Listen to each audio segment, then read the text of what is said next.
আসসালামু আলাইকুম। ওয়ালাইকুম আসসালাম। কেমন আছো সবাই? ভালো মিস, আপনি কেমন আছেন? আলহামদুলিল্লাহ, আমিও ভালো আছি।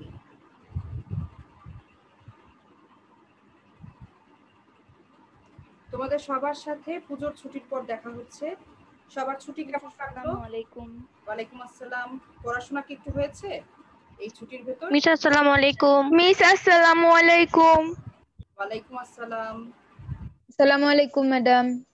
ওয়ালাইকুম আসসালাম। সবাই ভালো আছো? মিস আসসালামু আলাইকুম। ওয়ালাইকুম আসসালাম। জি মিস। আসসালামু আলাইকুম। ওয়ালাইকুম আসসালাম।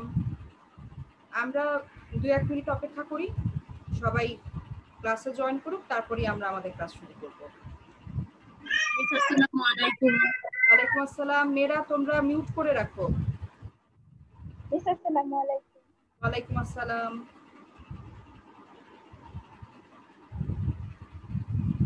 আচ্ছা, ক্লাস শুরু করার আগে একটু বলে নেই, আমরা গত ক্লাসে পড়েছি পল্লী সাহিত্য, আলোচনা শেষ করেছিলাম। তোমাদের অনুরোধ ছিল সাহিত্যের রূপ ও রীতি, এই প্রবন্ধটি যেন আলোচনা করা হয়, তাই তো? মিস আসসালামু আলাইকুম। ওয়ালাইকুম আসসালাম। আমরা আজকে এই প্রবন্ধটি নিয়ে আলোচনা করতে যাচ্ছি, যে প্রবন্ধের অনুরোধ ছিল আলোচনার জন্য। ওয়ালাইকুম আসসালাম। আমাদের আজকের প্রবন্ধ হচ্ছে সাহিত্যের রূপ ও রীতি। আমি সবাইকে মিউট করে দিচ্ছি, তারপরও তোমরা আনমিউট করে নিচ্ছ, তোমাদের আশেপাশ থেকে আওয়াজ আসছে, এতে আমাদের ক্লাসে ডিস্টার্ব হবে।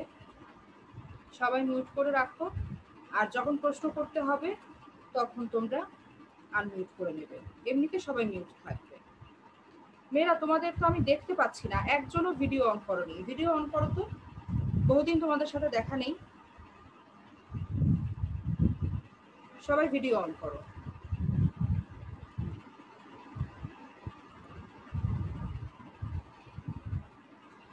আচ্ছা, আমরা অনেকেই জয়েন করে ফেলেছি, বাকিরা যারা আসবে তারা ক্লাসে জয়েন করতে পারবে, সমস্যা নেই। আমরা আমাদের আলোচনা শুরু করি। ম্যাডাম আসসালামু আলাইকুম। ওয়ালাইকুম আসসালাম। আচ্ছা, তোমরা সবাই একটু বলো তো যে স্ক্রিনে কিছু দেখতে পাচ্ছ কিনা?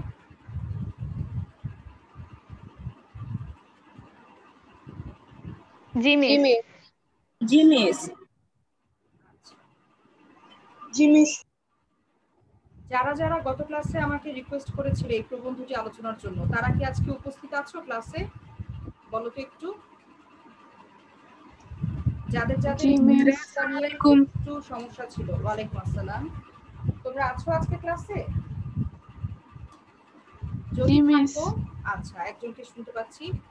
তোমরা মনোযোগ দিয়ে শোনো সবাই, কারণ প্রবন্ধ বিষয়টি একটু গুরুগম্ভীর বিষয় নিয়ে লেখা হয়, একটু সিরিয়াস বিষয় নিয়ে লেখা হয়, ভাষাটাও একটু গুরুগম্ভীর থাকে, একটু বুঝতে আমাদের বেগ পেতে হয়, গল্পের মতো অতটা প্রাঞ্জল হয় না। যে কারণে প্রবন্ধ পড়তে তোমাদের অনেকের ভালো লাগে না, কঠিন মনে হয়। কিন্তু বুঝে যদি আমরা পড়ি, প্রবন্ধের বিষয়টি যদি বুঝতে পারি, কি বলা হচ্ছে, তার মূল বিষয়টি যদি আমরা বুঝতে পারি একবার, তাহলে আমাদের প্রবন্ধ পড়তে আর কোনো অসুবিধা হওয়ার কথা নয়। আচ্ছা, এবারে আমরা লেখক পরিচিতি বা পাঠ পরিচিতি তোমাদের আগে পড়ানো হয়েছে, তাই আমি এটা পড়ে আর সময়টা ব্যয় করছি না, আমাদের সময় নির্দিষ্ট। আচ্ছা, আমাকে একটু বলো তোমরা, তোমাদের কার কার গল্প পড়তে, গান শুনতে, নাটক দেখতে, উপন্যাস পড়তে ভালো লাগে, খুব ভালোবাসো, মানে প্রধান শখ গল্প পড়া, কবিতা পড়া, গান গাওয়া, এরকম কে কে আছো দেখি একটু। মিস আমি। হ্যাঁ, কে বলছো? তানহা। তানহা। আচ্ছা, কোনটা শখ তোমার এর মধ্যে যা যা বললাম? বই পড়া। বই পড়া। কি ধরনের বই? গল্প, উপন্যাস, কোন ধরনের? কবিতা? উপন্যাস। উপন্যাস। আচ্ছা, ঠিক আছে, খুব ভালো। একজনকে পেলাম মাত্র, আর কেউ নেই যার মানে সবচেয়ে প্রিয় শখ সাহিত্যের কোনো না কোনো একটা শাখা, গল্প হোক, উপন্যাস হোক, কেউ নেই?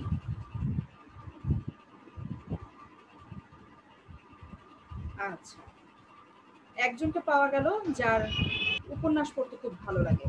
আচ্ছা, আমার কিন্তু সব ধরনের বই পড়তে ভালো লাগে, কারণ সাহিত্যের যে এক একটি শাখা আছে, যেটা যেটাকে আমরা বিভিন্ন রূপ বলতে পারি, সাহিত্যের বিভিন্ন রূপ। একটি রূপ হতে পারে গল্প, একটি হতে পারে কবিতা, একটি হতে পারে নাটক, একটি উপন্যাস, এরকম প্রবন্ধ একটি রূপ, গান সাহিত্যের একটি রূপ। নানান রূপ আছে সাহিত্যের, সাহিত্যের নানা শাখা রয়েছে।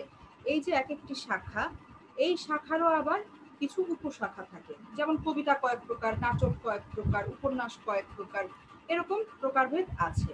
তো এই সমস্ত কিছু নিয়ে এবং কোন প্রকারটি কিরকম, সেগুলো নিয়েই আমাদের আজকের এই প্রবন্ধের নাম হচ্ছে আমাদের সাহিত্যের রূপ ও রীতি।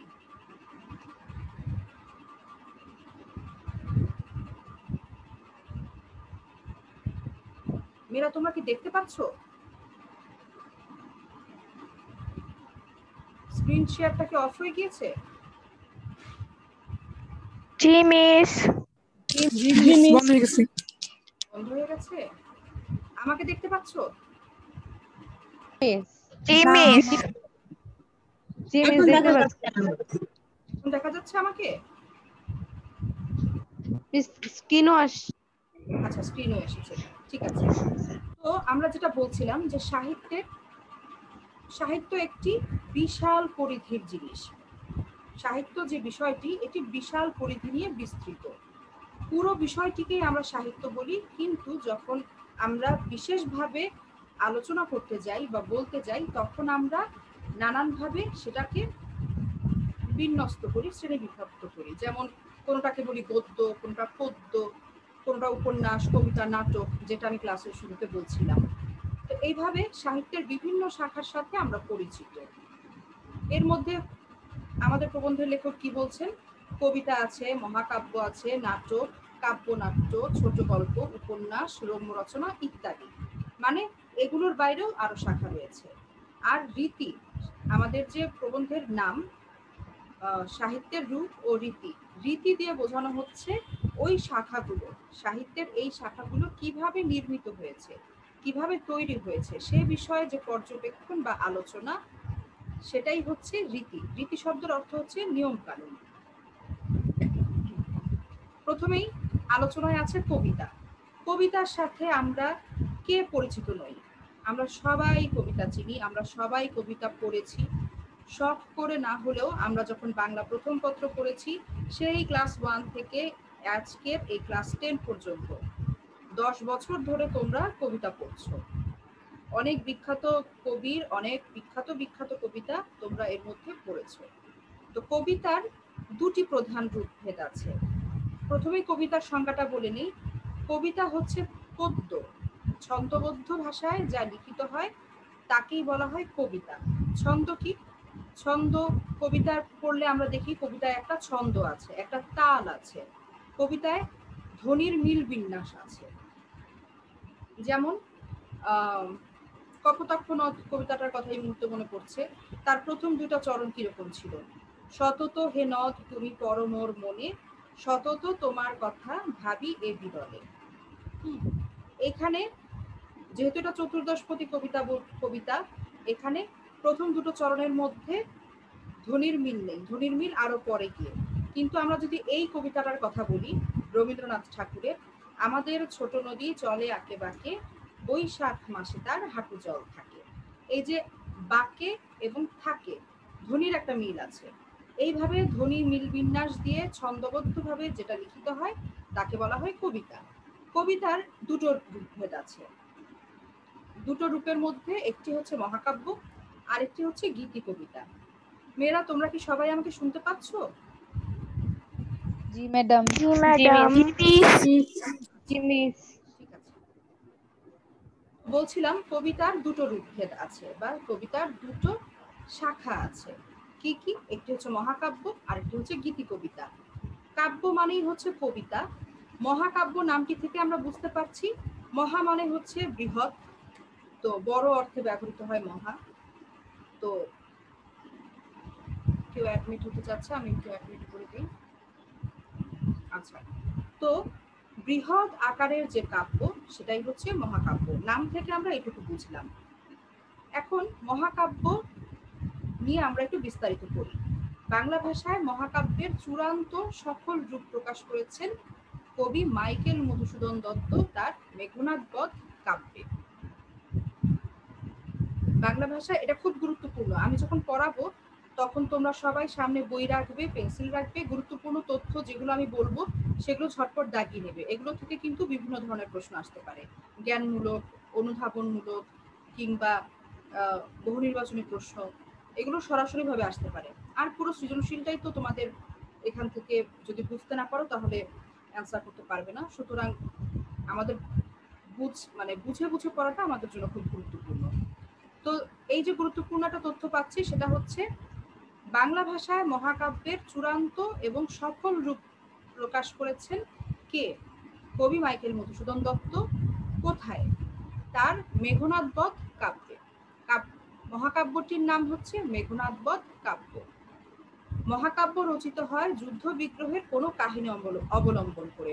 মহাকাব্য হতে গেলে অবশ্যই যে বৈশিষ্ট্যটি থাকতে হবে সেটা হচ্ছে মহাকাব্যের কাহিনী হবে কোনো না কোনো যুদ্ধ বিগ্রহের কাহিনী নির্ভর করে গঠিত হবে মহাকাব্যের কাহিনী। ভারতবর্ষ উপমহাদেশের সর্বপ্রাচীন দুটি কাহিনীর একটি হলো রামায়ণ আর অন্যটি হলো মহাভারত। আমরা অনেকেই রামায়ণ আর মহাভারতের নাম জানি। এই দুটো হচ্ছে ভারতীয় উপমহাদেশের সবচেয়ে প্রাচীন দুটি মহাকাব্য। মহাভারত এতই বিস্তৃত, এত সুবিশাল যে মহাভারত সম্পর্কে বলা হয়ে থাকে যা নেই ভারতে তা নেই ভারতে। এখানে দুটো ভারতে শব্দ আমরা দেখতে পাচ্ছি। প্রথম যে ভারতে শব্দটি সেটা দিয়ে বোঝানো হয়েছে মহাভারতে। যা নেই মহাভারতে তা নেই ভারতে। দ্বিতীয় ভারতে হচ্ছে ভারত দেশকে বোঝানো হচ্ছে। অর্থাৎ মহাভারতে যে জিনিসের উল্লেখ নেই সেই জিনিস ভারতেই নেই। এটা বলা হয়ে থাকে মহাভারত এত বিস্তৃত, এক কাহিনী নিয়ে রচিত, তাই এই কথাটি বলা হয়ে থাকে। এটাও গুরুত্বপূর্ণ যদি প্রশ্ন হয় যা নেই ভারতে তা নেই ভারতে এই কথাটি কি সম্পর্কে বলা হয়েছে, তখন তোমাদের বলতে হবে মহাভারত সম্পর্কে। অপশনে অনেক কিছু থাকতে পারে, রামায়ণ, মহাভারত ইত্যাদি ইত্যাদি। তোমাদের লিখতে হবে মহাভারত। আচ্ছা, মহাভারত আয়তনে বিশাল, রামায়ণ আরেকটি মহাকাব্য, সেই তুলনায় ক্ষুদ্র এবং আকারে ছোট। রামায়ণের কাহিনীটা লেখক এখানে বলছেন। রামায়ণের কাহিনী হলো, এখানে যেভাবে বলা আছে বুঝতে একটু কঠিন, আমি তোমাদের সংক্ষেপে বলে দিই। অযোধ্যা নামের একটি রাজ্য ছিল, সেই রাজ্যের রাজা ছিলেন দশরথ। দশরথের পুত্র ছিলেন রামচন্দ্র এবং লক্ষ্মণ। আরো পুত্র ছিলেন, তারা এই কাহিনীতে এইটুকু বোঝার জন্য গুরুত্বপূর্ণ নয়। তো অযোধ্যার যে রাজা দশরথ, তার 3 জন স্ত্রী ছিলেন। একজন স্ত্রী অর্থাৎ রামের সৎ মা, সেই রকম একজন সৎ মায়ের কথায় বাধ্য হয়ে দশরথ রামচন্দ্রকে বনবাসে পাঠাতে বাধ্য হন। 14 বছরের জন্য তিনি বনবাসে পাঠান। কাকে বনবাসে পাঠান?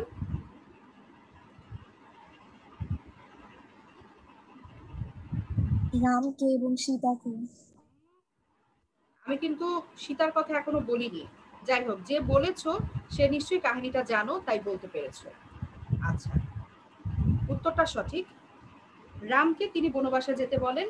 রাম যাওয়ার জন্য প্রস্তুত, কারণ তিনি পিতার আদেশ অবশ্যই মান্য করবেন। কিন্তু রামকে তার স্ত্রী সীতা একা ছাড়বেন না, তিনিও তার সঙ্গী হবেন। আবার লক্ষ্মণ, সে রামের আপন ভাই নয়, তার সৎ মায়ের ছেলে লক্ষ্মণ সৎ ভাই, কিন্তু তাদের মধ্যে খুবই সৌহার্দ্য ছিল। তাই লক্ষ্মণ তার বড় ভাই রামকে বনবাসে একা যেতে দেয়নি, সেও তার সাথে গেছে। তারা যখন বনবাসে ছিল, রাম, লক্ষ্মণ, সীতা, সেই সময় রাক্ষস রাজা রাবণ তার একমাত্র বোন শূর্পণখা একদিন সেই বনে বেড়াতে যায়। যাওয়ার পরে সেখানে কিছু কাহিনী ঘটে, যার প্রেক্ষিতে লক্ষ্মণ শূর্পণখার নাক কেটে দেয়। এটা একটা ভীষণ অপমানের কথা। শূর্পণখা কাঁদতে কাঁদতে ভাই রাবণের কাছে যায়, গিয়ে নালিশ দেয়। রাবণ ওদেরকে শাস্তি দেবার জন্য সীতাকে অপহরণ করে তার রাক্ষস রাজ্যে নিয়ে আসে। সীতাকে উদ্ধার করতে রাম এবং লক্ষ্মণ তাদের বিশাল বাহিনী নিয়ে লঙ্কা আক্রমণ করে। সেখানে রাবণের সাথে যুদ্ধ হয় রাম এবং লক্ষ্মণের। সেখানে সেই যুদ্ধে রাম লক্ষ্মণ জয়ী হন, রাবণ পরাজিত হন এবং সীতাকে উদ্ধার করে তারা ফিরে আসে। এই হচ্ছে রামায়ণের একেবারে সংক্ষিপ্ত কাহিনী, কিন্তু এটি হচ্ছে একটি মহাকাব্য এবং এইখানে মহাকাব্যের যে বিষয়, একটি বৈশিষ্ট্য, সেটি হচ্ছে এটি হবে অতিশয় দীর্ঘ কাহিনী কবিতা। অর্থাৎ অতিশয় দীর্ঘ দিয়ে বোঝানো হচ্ছে অনেক দীর্ঘ, অনেক বড়। মহাকাব্য হতে গেলে প্রথমে হতে হবে যে বৈশিষ্ট্যটি, সেটা হচ্ছে অনেক বড়। দ্বিতীয়ত কাহিনী কবিতা, অর্থাৎ সেখানে একটি নির্দিষ্ট কাহিনী থাকবে, কাহিনীর শুরু থেকে শেষ পর্যন্ত থাকবে এবং অবশ্যই কবিতা আকারে লেখা থাকবে, অর্থাৎ ছন্দবদ্ধভাবে ধ্বনির মিল বিন্যাস দিয়ে লেখা হবে। এইভাবে রচিত হবে মহাকাব্য। অর্থাৎ মহাকাব্য হতে হলে তাকে অবশ্যই দীর্ঘ হতে হবে, তার ভেতর কাহিনী থাকতে হবে এবং কবিতা আকারে লিখিত হতে হবে। তোমরা সবাই বুঝতে পেরেছো মহাকাব্যের কি কি বৈশিষ্ট্য অবশ্যই থাকতে হবে? মেয়েরা একটু রেসপন্স করো। সবাই বুঝতে পেরেছো মহাকাব্যের কি কি বৈশিষ্ট্য হবে? জি কিন্তু মাত্র একটা বৈশিষ্ট্য বলিনি। কেউ কি বলতে পারবে আমি কোন বৈশিষ্ট্য বাদ দিয়েছি মহাকাব্যের বৈশিষ্ট্য?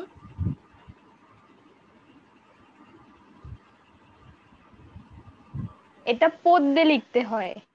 না, আমি তো বলেছি কবিতা আকারে লিখিত হবে। কবিতা আর পদ্য একই। কেউ কি বলতে পারবে আমি কোন বৈশিষ্ট্যটি বলিনি?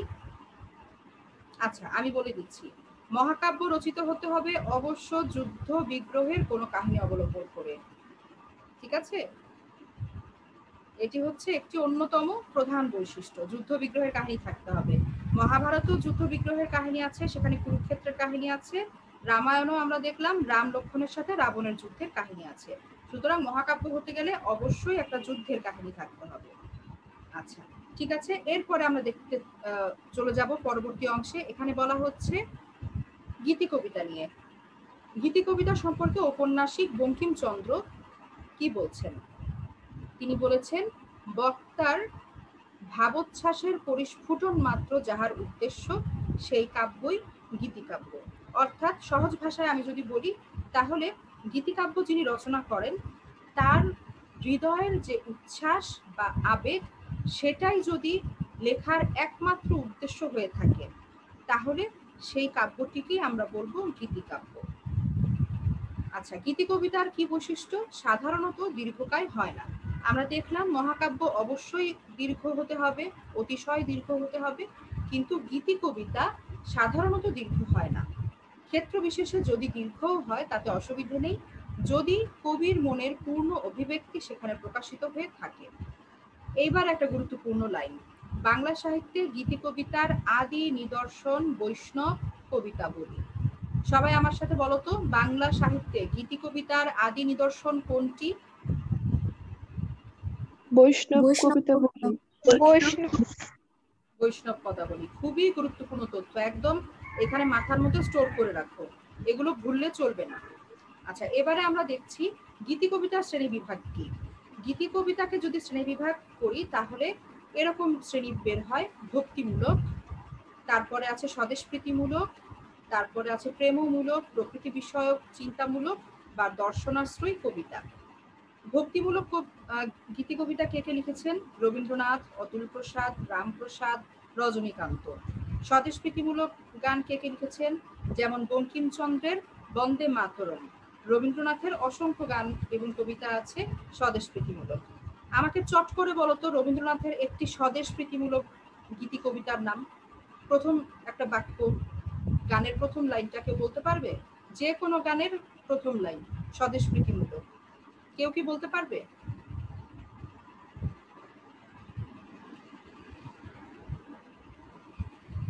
আচ্ছা, কে বললে?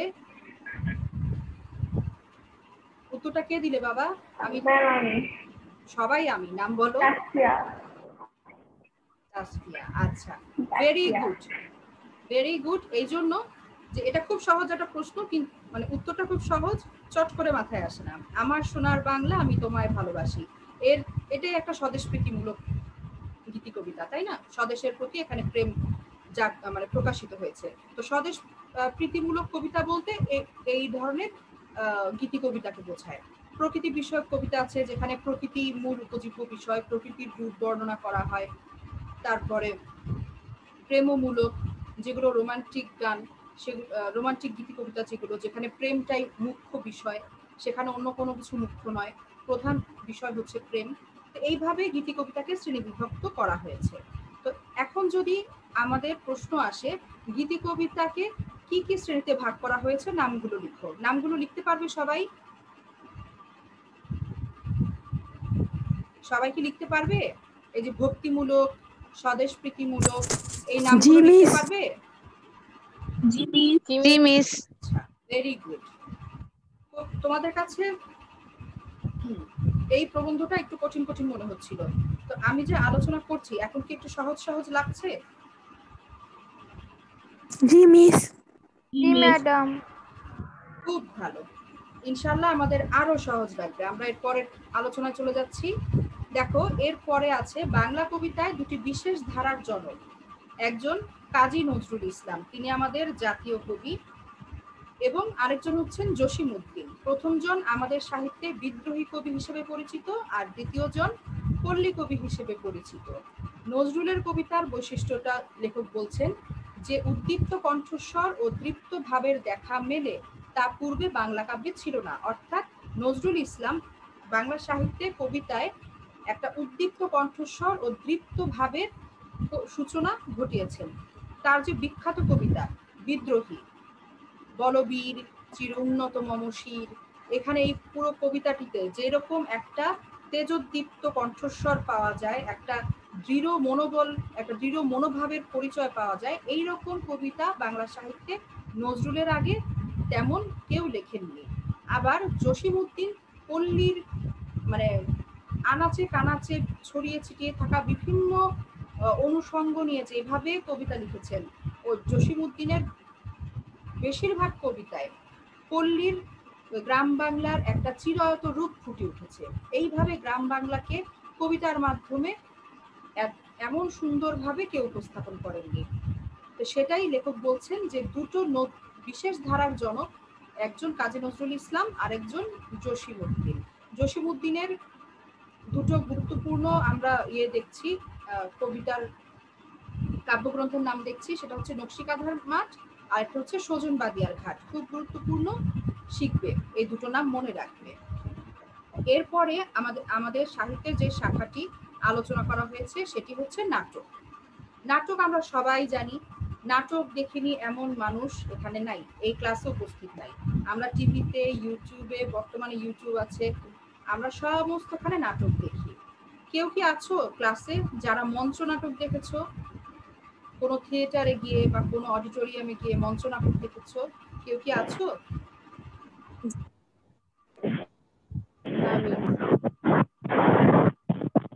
কেউ কি আছো? আচ্ছা, সম্ভবত কেউ দেখোনি। যদি সুযোগ পাও কখনো অভিভাবকের সাথে গিয়ে দেখার, তাহলে দেখতে পারো। কেউ কিছু বলছো? জি মিস, দেখেছি।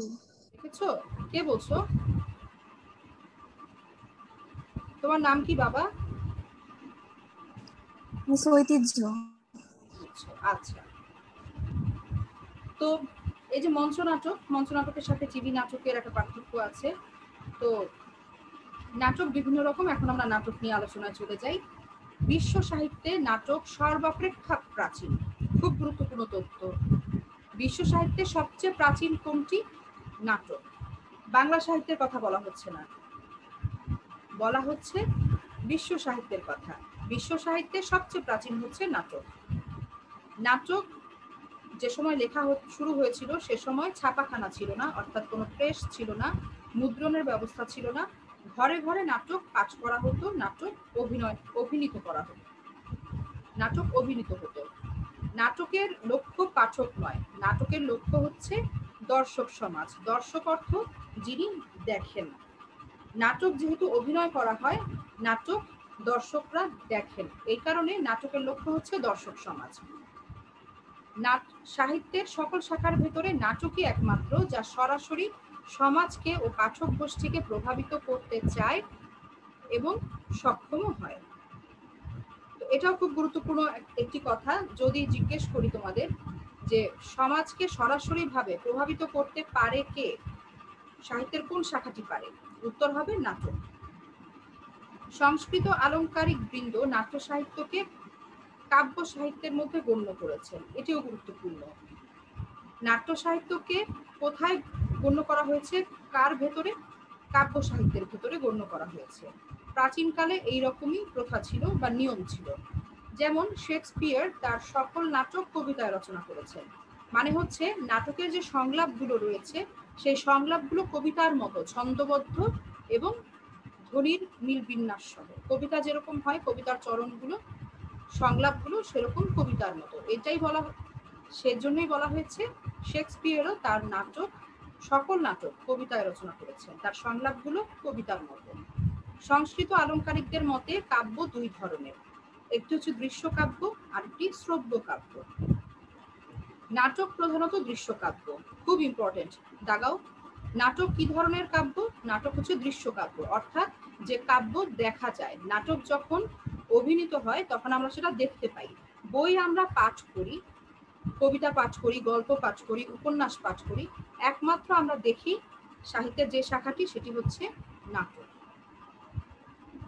নাটক প্রধানত দৃশ্যকাব্য, সেহেতু নাটকের অভিনয় মানুষজনকে দর্শন করানো সম্ভবপর না হলে নাট্য রচনার মূল উদ্দেশ্যই ব্যর্থ হয়। এবার বলা হচ্ছে নাটক সচরাচর 5 অঙ্কে বিভক্ত থাকে। তোমরা এখন ক্লাস 10 এর শিক্ষার্থী সবাই, তোমাদের পাঠ্য হিসেবে কোন নাটকটি আছে বলো তো? কেউ একজন বহিঃপীড়। আচ্ছা, সেখানে তোমরা দেখেছো না কয়েকটি দৃশ্য মিলে একটি অঙ্ক হয়। প্রথম অঙ্ক শেষ হলে দ্বিতীয় অঙ্ক শুরু হয়, সেই দ্বিতীয় অঙ্কে কিছু দৃশ্য থাকে, আবার দ্বিতীয় অঙ্ক শেষ, তারপর তৃতীয় অঙ্ক শুরু, সেখানে আবার কিছু দৃশ্য, এইভাবে ভাগ ভাগ করা থাকে, নিশ্চয়ই লক্ষ্য করেছো। তো নাটক কয়েকটি দৃশ্য মিলে নাটকের একটি অঙ্ক তৈরি হয়। সচরাচর মানে সাধারণত নাটক বিভক্ত থাকে 5টি অঙ্কে। 5টি অঙ্ক কি কি সেটাও তোমাদের এখানে বলা আছে, সেটা শিখবে। প্রথম হচ্ছে প্রারম্ভ, তারপরে আছে প্রবাহ, অর্থাৎ কাহিনীর অগ্রগতি, প্রথমে শুরু হবে। 1 নম্বরে প্রারম্ভ মানে শুরু, 2 নম্বর প্রবাহ মানে কাহিনীর অগ্রগতি, 3 নম্বর আছে উৎকর্ষ বা ক্লাইম্যাক্স, অর্থাৎ একটা জটিলতার তৈরি হবে বা কাহিনীর মূল অংশটা তখন ঘনীভূত হবে। 4 হচ্ছে গ্রন্থি মোচন, অর্থাৎ কাহিনীর পরিণতির দিকে উত্তরণ হওয়া বা অগ্রসর হওয়া। এবং 5 হচ্ছে সমাপ্তি বা উপসংহার। তো নাটকের 5টি অঙ্ক তোমাদের শিখতে হবে। 5টি অঙ্কের নাম, যদি প্রশ্ন আসে নাটকের কয়টি অঙ্ক কি কি নাম লিখো, তখন তোমাদের এই নামগুলো লিখতে হবে। এবারে যাচ্ছি নাটকের শ্রেণীতে। কাহিনীর বিষয়বস্তু ও পরিণতির দিক থেকে বিচার করলে নাটককে প্রধানত ট্র্যাজেডি বা বিয়োগান্তক নাটক, কমেডি বা মিলনান্তক নাটক এবং প্রহসন বা ফার্স, এই 3টি বিভাগে বিভক্ত করা যায়। খুব গুরুত্বপূর্ণ, নাটককে কয়টি মানে বিষয়বস্তু পরিণতির দিক থেকে কয় ভাগে ভাগ করা হয়েছে? উত্তর হচ্ছে 3 ভাগে। প্রথম ট্র্যাজেডি, দ্বিতীয় কমেডি, তৃতীয় প্রহসন। এদের মধ্যে ট্র্যাজেডিকেই সর্বশ্রেষ্ঠ গণ্য করা হয়। এটাকে আমাদের বইতে দাগ দিতে হবে কি হবে না বলো তো? এটাকে একটা গুরুত্বপূর্ণ তথ্য মনে হচ্ছে? অবশ্যই খুব গুরুত্বপূর্ণ তথ্য। আমরা যখন পড়বো আমাদের টেক্সট বুক, তখন আমাদের বুঝতে হবে কোন কোন তথ্যগুলো গুরুত্বপূর্ণ, কোন কোন তথ্যগুলো থেকে প্রশ্ন আসতে পারে। তো এটা খুব ইম্পর্টেন্ট যে নাটকের মধ্যে সর্বশ্রেষ্ঠ কোনটিকে গণ্য করা হয়েছে। উত্তর হচ্ছে ট্র্যাজেডি, অর্থাৎ বিয়োগান্তক নাটক। ট্র্যাজেডির ভিতরে 2টি অংশ ক্রিয়াশীল থাকে, একটি হচ্ছে প্লট। প্লট মানে নাটকের আখ্যান ভাগ, বা আখ্যান ভাগ মানে হচ্ছে মূল কাহিনী, চরিত্র সৃষ্টি, সংলাপ, চিন্তা বা জীবন দর্শনের পরিস্ফুটন, মঞ্চায়ন, সমস্ত কিছুর সমন্বয়, সুরসংগতি। গ্রিক দার্শনিক ও সাহিত্যবেত্তা অ্যারিস্টটল বলতে চেয়েছেন রঙ্গমঞ্চের নায়ক বা নায়িকার জীবন কাহিনীর দৃশ্য পরম্পরা উপস্থাপনের মাধ্যমে যে নাটক দর্শকের হৃদয়ের ভয় ও করুণা প্রশমিত করে তার মনে করুণ রসের আনন্দ সৃষ্টি করে, তাই হলো ট্র্যাজেডি। একটু দীর্ঘ সংজ্ঞা, আমি সহজ করে বুঝিয়ে দিই। অ্যারিস্টটলের মতে রঙ্গমঞ্চ মানে নাট্যমঞ্চ, যে মঞ্চে নাটক মঞ্চায়িত হয়, মঞ্চস্থ হয়, সেটাকে রঙ্গমঞ্চ বলা হচ্ছে। রঙ্গমঞ্চে নায়ক বা নায়িকার যে জীবন কাহিনী, সেটা দৃশ্য পরম্পরা উপস্থাপনের মাধ্যমে, মানে এক দৃশ্যের পরে আরেক দৃশ্য, এইভাবে পরপর ভাবে দৃশ্য উপস্থাপনের মাধ্যমে যেই নাটকটা দর্শকের হৃদয়ে ভয় উদ্রেক করবে, করুণার উদ্রেক করবে, না, ভয় এবং করুণা প্রশমিত করবে, দুঃখিত, ভয় এবং করুণা প্রশমিত করবে এবং তার মনে করুণ রসের আনন্দের উদ্রেক করবে, করুণ রসের আনন্দ সৃষ্টি করবে। মানে কাহিনীটা একটা বিয়োগান্তক কাহিনী, একটু দুঃখের কাহিনী, কিন্তু তারপরও দর্শকের মনে করুণ রস মানে হচ্ছে যে সাহিত্য পাঠ করলে মনে দুঃখের ভাব ফুটে ওঠে, সেই রসকে বলে করুণ রস। তো করুণ রসের আনন্দ সৃষ্টি হয় যে নাটকে, তাই হচ্ছে ট্র্যাজেডি। কেউ একজন আনমিউট করছো, প্রচন্ড শব্দ আসছে, সে মিউট করে ফেলো। আচ্ছা মেয়েরা, এই যে আমরা নাটকের এইটুকু আলোচনা মানে দেখলাম, এইটুকু কি তোমরা ক্লিয়ার হয়েছো, বুঝেছো সকলে? জি মিস। এই প্রবন্ধটি একটু বুঝে বুঝে পড়ার, তাই আমি খুব দ্রুত পড়াচ্ছি না। আমরা একাধিক ক্লাসে এই প্রবন্ধটি শেষ করব, আমাদের সিলেবাস এমনিতেও শেষ, আমরা রিভিশনে আছি, তো আমরা ধীরে ধীরে এই বুঝে বুঝে এই প্রবন্ধটি শেষ করব। তো এরপরে যেটা বলা হচ্ছে কমেডি বিষয়ে অ্যারিস্টটল কি বলেছেন। কমেডি নাটক মানব চরিত্রের যে কৌতুকপ্রদ দিক কাউকে পীড়ন করে না, ব্যথা দেয় না, হাস্যরস সৃষ্টি করে, তাই কমেডির উপযোগ্য। কমেডিকে সহজ বাংলায় যদি বলি তাহলে বলতে পারি হাস্যরসাত্মক কিংবা কৌতুককর, যা আমাদের মনে যা আমাদেরকে হাসায়, আমাদের মনে হাস্যরস সৃষ্টি করে, সেটা হচ্ছে কমেডি। তো অ্যারিস্টটল বলছেন মানব চরিত্রের যে কৌতুকপ্রদ দিক, মানব চরিত্রের যেই দিকটা আমাদের মনে হাস্যরসের সৃষ্টি করে, হাসির উদ্রেক করে, সেই রকম একটি কৌতুকপ্রদ দিক যদি কাউকে পীড়ন না করে, পীড়ন মানে কষ্ট, পীড়া, যদি কাউকে পীড়ন করে না, ব্যথা দেয় না, বরং হাস্যরস সৃষ্টি করে, তাই হচ্ছে কমেডির উপযোগ্য। অর্থাৎ কমেডির তিনটা বৈশিষ্ট্য, একটা হচ্ছে পীড়ন করে না, 2 নম্বর হচ্ছে ব্যথা দেয় না, তৃতীয়ত হচ্ছে হাস্যরস সৃষ্টি করে। কমেডির 3টি বৈশিষ্ট্য। সবাই বলো তো আমার সাথে, কমেডির কয়টি বৈশিষ্ট্য? 3টি। বৈশিষ্ট্য। Very good. এবার লক্ষ্মী মেয়ের মতো বলো তো 3টি বৈশিষ্ট্য কি কি? পীড়ন দেয় না, ব্যথা দেয় না, হাস্যরস সৃষ্টি করে।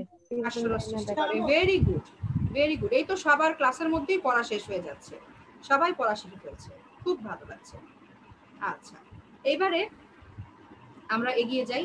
এই কৌতুকের জন্ম ইচ্ছার সঙ্গে বাস্তব অবস্থার, আকাঙ্ক্ষার সঙ্গে প্রাপ্তিযোগের, উদ্দেশ্যের সঙ্গে উপায়ের বা কথার সঙ্গে কাজের অসঙ্গতির মাধ্যমে।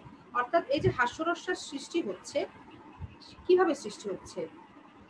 মানব মনের যে ইচ্ছা, সেই ইচ্ছার সাথে বাস্তব অবস্থার যে অসঙ্গতি, আমার ইচ্ছে করছে একটা অথচ আমার বাস্তবতা অন্যরকম, এই একটা অসঙ্গতি। আকাঙ্ক্ষার সঙ্গে প্রাপ্তিযোগের, আমার মনের ভিতরে একটা আকাঙ্ক্ষা আছে, একটা ইচ্ছা আছে, সেই ইচ্ছার সাথে আমার চাওয়া আর পাওয়ার মধ্যে পার্থক্য আছে, এক নয়, যা চাচ্ছি তাই পাচ্ছি না, এটা একটা অসঙ্গতি। উদ্দেশ্যের সঙ্গে উপায় বা কথার সঙ্গে কাজের, আমি কথা বলছি একরকম আর কাজ করছি তার উল্টোটা, এই যে অসঙ্গতি। এইরকম অসঙ্গতিগুলোর মধ্য দিয়ে এই কৌতুকগুলোর জন্ম হয়। কমেডি আমাদের মানব সুলভ ত্রুটি বিচ্যুতি ও নির্বুদ্ধিতার পরিণাম প্রদর্শন করে অশোভন দুর্বলতার হাত থেকে মুক্তি দিয়ে আমাদেরকে সুস্থ ও স্বাভাবিক করে তোলে। কমেডির উদ্দেশ্য কি? কমেডি আমাদের মানব সুলভ মানুষ হিসেবে আমাদের যে ত্রুটি বিচ্যুতিগুলো আছে, যে নির্বুদ্ধিতা আছে, তার যে কি পরিণাম হতে পারে, সেই পরিণামগুলো আমাদের দেখায় এবং সেই পরিণামের হাত থেকে আমাদের মুক্তি দিয়ে আমাদেরকে সুস্থ ও স্বাভাবিক করে তোলে। এবারে আমরা দেখব শ্রেণীবিন্যাস করা হয়েছে নাটককে বহু শ্রেণীতে ভাগ করা সম্ভব। এর মধ্যে কয়েকটি শ্রেণীর নাম দেয়া হয়েছে। এই শ্রেণীগুলোর তোমাদের কোনটি কাকে বলে এই ধরনের সংজ্ঞা মুখস্থ করবার কোনো দরকার নেই, এই প্রবন্ধতে সেভাবে দেওয়াও নেই। তোমরা শুধু নাটকের শ্রেণীবিভাগ হিসেবে নাটকের শ্রেণী হিসেবে যে নামগুলো এখানে দেয়া আছে সেই নামগুলো শুধু শিখবে। যেমন ধ্রুপদী বা ক্লাসিক্যাল নাটক, রোমান্টিক নাটক, তারপরে আছে কাব্যধর্মী নাটক, সামাজিক নাটক, চক্রান্তমূলক নাটক, ঐতিহাসিক নাটক, পৌরাণিক নাটক, প্রহসন, এইসব। এগুলো হচ্ছে নাটকের বিভিন্ন শ্রেণী। যেমন সামাজিক নাটক, আমরা নাম থেকে কয়েকটা বুঝে ফেলতে পারবো কি বলা হচ্ছে। সামাজিক নাটক হচ্ছে যে নাটকের সমাজটাই প্রধান, সামাজিক বিভিন্ন বিষয় যেখানে ফুটে ওঠে।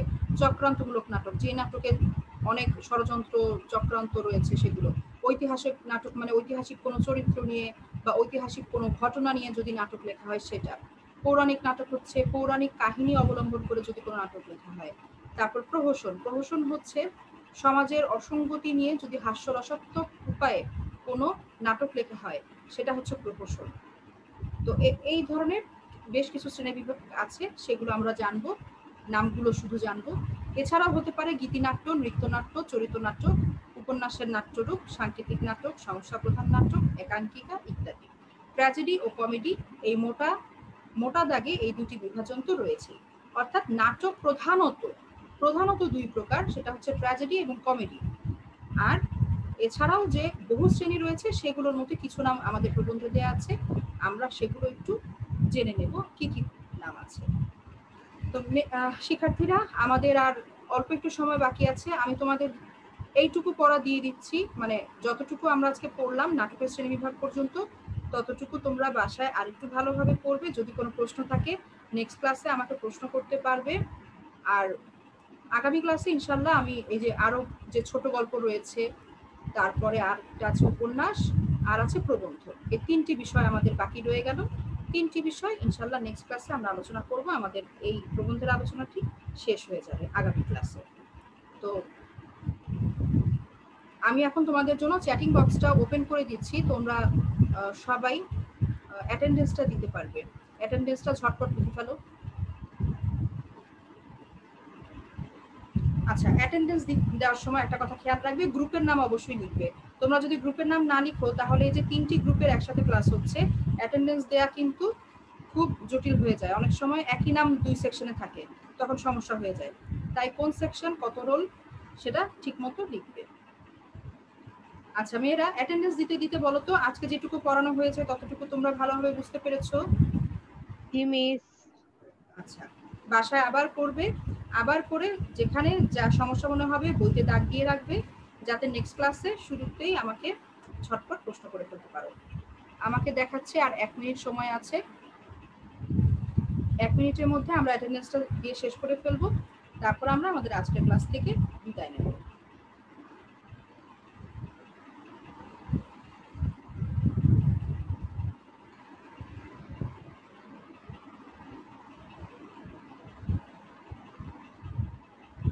আচ্ছা, আমি দেখছি অ্যাটেন্ডেন্স দেওয়া থেমে গেছে। তোমরা কি সবাই দিয়ে ফেলেছো? কেউ কি বাকি আছো? একটু আমাকে জানাও, কেউ কি বাকি আছো? মেয়েরা আনমিউট করো, করে একটু বলো কেউ কি বাকি আছো? না মিস। ও মিস, আচ্ছা ঠিক আছে, এখনো দিচ্ছে। এখনো দিচ্ছে। আচ্ছা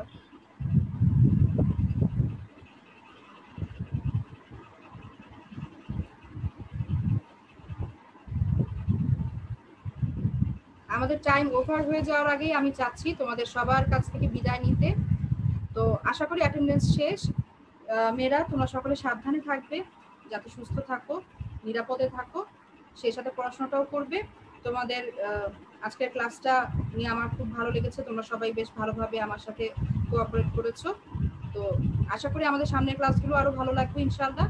দেখা হবে আগামী ক্লাসে। সকলে সুস্থ থাকবে, ভালো থাকবে এই দোয়া করছি। মিস আসসালামু আলাইকুম। সবাই আসসালামু আসসালামু আলাইকুম। মিস আসসালামু আলাইকুম। ওয়ালাইকুম আসসালাম। ওয়ালাইকুম আসসালাম।